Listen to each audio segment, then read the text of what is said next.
수지는 그 말을 듣고 고개를 들었다. 그럼 나를 구해준 거예요? 구해줬다고 할 수는 없어도 최소한 진실은 알려줬죠. 정숙이 두 딸 사이에 끼어들었다. 그만해. 제발 그만해. 엄마가 모든 걸 잘못했어. 너희들끼리 싸우지 마.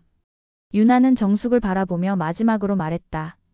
어머니, 저는 이제 복수는 끝났다고 생각해요. 하지만 용서는 아직 할 수 없어요. 유나야, 시간이 필요해요.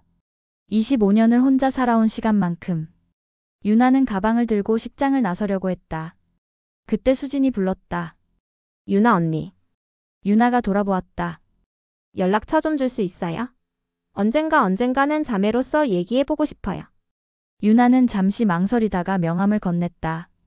생각해 볼게요. 그리고 그녀는 식장을 나갔다. 태준도 정숙에게 말했다. 정숙 씨, 저도 이제 가봐야겠어요. 하지만 유나가 정말 제 딸이라면 제가 해야 할 일이 있을 것 같네요. 태준아 미안해. 미안하다고 할 일이 아니에요. 우리 모두 그때는 어렸으니까.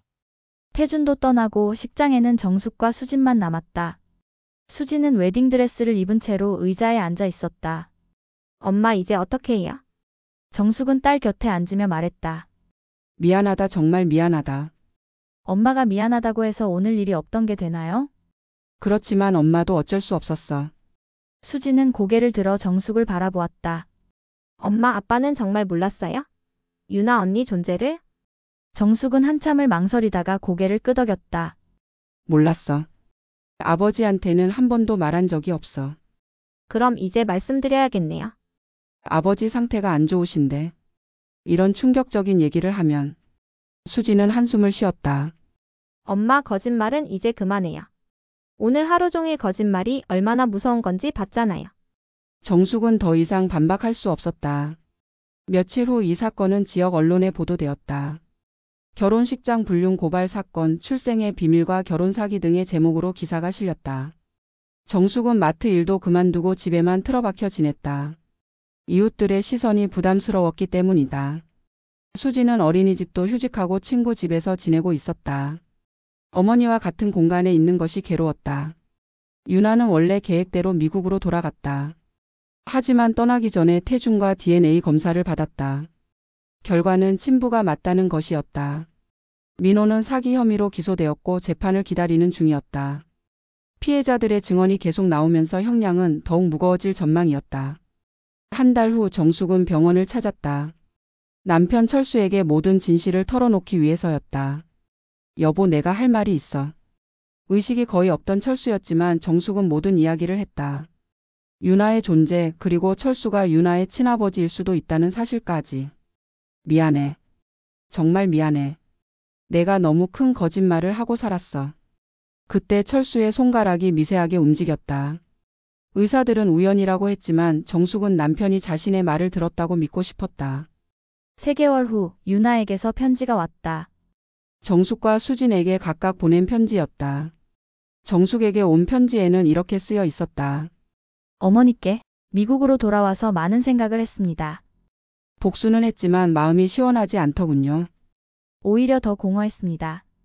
양어머니가 말씀하셨어요. 미움은 자신을 가장 먼저 파괴한다고. 저는 아직 어머니를 용서할 준비가 되어 있지 않습니다. 하지만 미워하지도 않으려고 합니다. 언젠가 시간이 흘러서 마음의 준비가 되면 그때 다시 연락드릴게요. 그리고 수진이를 잘 돌봐주세요. 그 아이는 아무 잘못이 없으니까. 유나드림. 수진에게 온 편지는 좀 더 따뜻했다. 수진아, 동생이라고 불러도 될까? 미안해. 내 결혼식을 망친 것에 대해서. 하지만 후회하지는 않아. 그 사기꾼과 결혼했다면 너는 더 큰 상처를 받았을 테니까. 우리가 자매라는 게 아직도 믿어지지 않아. 하지만 나쁘지 않은 것 같아. 기회가 되면 미국에 놀러와. 내가 사는 곳을 보여줄게. 그리고 엄마를 너무 미워하지 마. 엄마도 피해자일 수도 있어. 언니가. 편지를 읽은 정숙과 수지는 서로를 바라보았다. 오랜만에 같은 공간에 있는 모녀였다. 엄마, 수진이 먼저 입을 열었다. 수진아, 저도 엄마를 너무 미워했던 것 같아요. 엄마도 힘들었을 텐데. 정숙은 눈물을 흘렸다. 고마워. 정말 고마워. 하지만 이제부터는 진실만 말해주세요. 더 이상 비밀은 없게. 그럴게. 약속할게. 그날 밤 모녀는 오랜만에 함께 저녁을 먹었다. 아직도 어색했지만 다시 시작하고 싶다는 마음은 같았다. 1년 후 철수가 세상을 떠났다. 임종 직전에 그는 잠깐 의식을 되찾았고 정숙의 손을 꼭 잡았다. 그리고 작은 목소리로 말했다. 유나, 미안하다고 전해줘. 정숙은 남편이 모든 걸 알고 있었다는 걸 깨달았다. 장례식장에 뜻밖의 손님이 나타났다. 유나였다. 그녀는 검은 옷을 입고 조용히 뒤쪽에 서 있었다. 장례식이 끝나고 유나는 정숙에게 다가왔다. 조의를 표합니다. 유나야, 와줘서 고마워. 아버지, 아니, 철수 아저씨가 좋은 분이셨던 것 같아요. 수진이를 보면 알 수 있어요. 유나는 수진과도 인사를 나눴다. 1년 사이 둘 다 많이 성숙해진 모습이었다. 언니, 이제 한국에서 살 생각은 없어요? 아직은. 하지만 가끔 올 생각은 있어. 그럼 가족이 되어볼까요? 진짜 가족으로. 유나는 잠시 망설이다가 고개를 끄덕였다. 시간이 걸리겠지만 노력해볼게. 그날 이후 세 여자는 조금씩 가까워지기 시작했다. 완전한 화해까지는 오랜 시간이 걸렸지만 그들은 포기하지 않았다. 결혼식장에서 시작된 파국은 결국 진실의 씨앗이 되었다. 거짓말로 덮어두었던 상처들이 모두 드러났지만 그 덕분에 진정한 치유의 시간이 시작될 수 있었다. 사람들은 이 사건을 통해 배웠다. 진실은 아프더라도 마주해야 한다는 것을.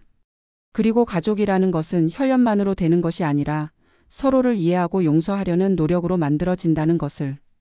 5년 후 유나는 한국으로 완전히 이주했다.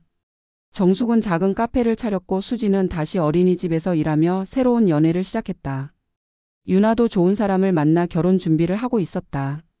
그들의 이야기는 여전히 완벽하지 않았다.